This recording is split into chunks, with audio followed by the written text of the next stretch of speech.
এই মোংলাতে সাদা পোশাকে এসে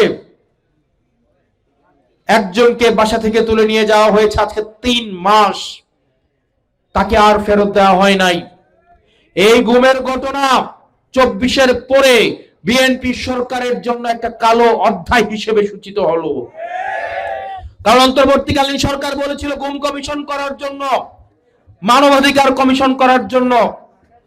বিএনপি সরকার কথা দিলেও যেই দলের সবচেয়ে বেশি নেতা নির্যাতিত নিপীড়িত হয়েছে, সেই দলের নির্যাতিত নিপীড়িত নেতা থাকা সত্ত্বেও কার প্রেসক্রিপশনে আমরা জানি না, তারা এই গুম কমিশনের বিরুদ্ধে অবস্থান নিয়েছে। আপনারা জানেন গুম কমিশনে এবং মানবাধিকার কমিশন এই বিএনপি সরকার মেনে নেয় নাই। দুর্নীতি দমন কমিশনে এখনো পর্যন্ত চেয়ারম্যান নিয়োগ দেওয়া হয় নাই। অর্থাৎ আগের মতোই হাসিনার আমলের যেই সিস্টেমটা ছিল একই সিস্টেম বিদ্যমান রয়েছে। কেবলমাত্র হাসিনা বাংলাদেশে থাকার কথা ছিল, সে এখন ভারতে রয়েছে।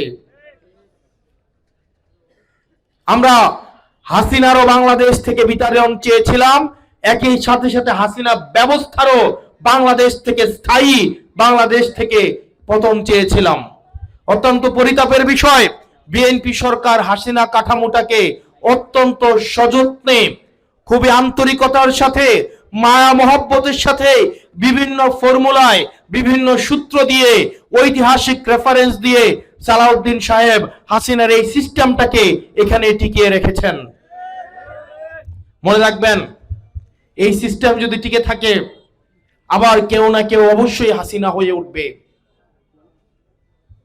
প্রিয় বাংলাবাসী, এই নির্বাচনের পর অলমোস্ট 6 মাস অতিবাহিত হয়েছে।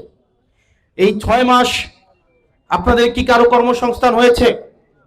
এখানে কি নতুন কেউ চাকরি পেয়েছেন? অনেকেই পেয়েছে। অবশ্য তারা চাঁদাবাজির চাকরি পেয়েছে।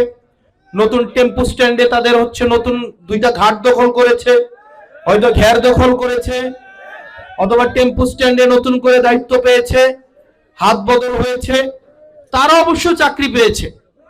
কিন্তু আপনারা কি কোনো চাকরি পেয়েছেন?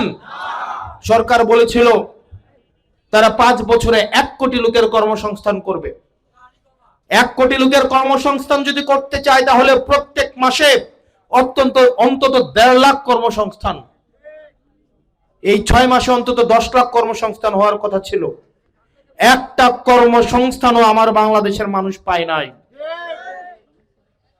প্রিয় বাংলাবাসী, আপনারা দেখেছেন ইরান যুদ্ধের দোহাই দিয়ে জ্বালানি তেলের মূল্য বৃদ্ধি পেয়েছে। এই জ্বালানি তেলের মূল্য যে বৃদ্ধি পেয়েছে আর সেটা কমানোর দিকে কোনো নজর নেই। এই জ্বালানি তেলের মূল্যের বৃদ্ধির দোহাই দিয়ে বাজারে দ্রব্যমূল্যের দাম বৃদ্ধি পেয়েছে। অথচ আমার চাকরিজীবী ভাইয়েরা, পেশাজীবী এবং শ্রমজীবী ভাইয়েরা, তাদের বেতন গত 12 বছরে 1 টাকাও বৃদ্ধি পায়নি।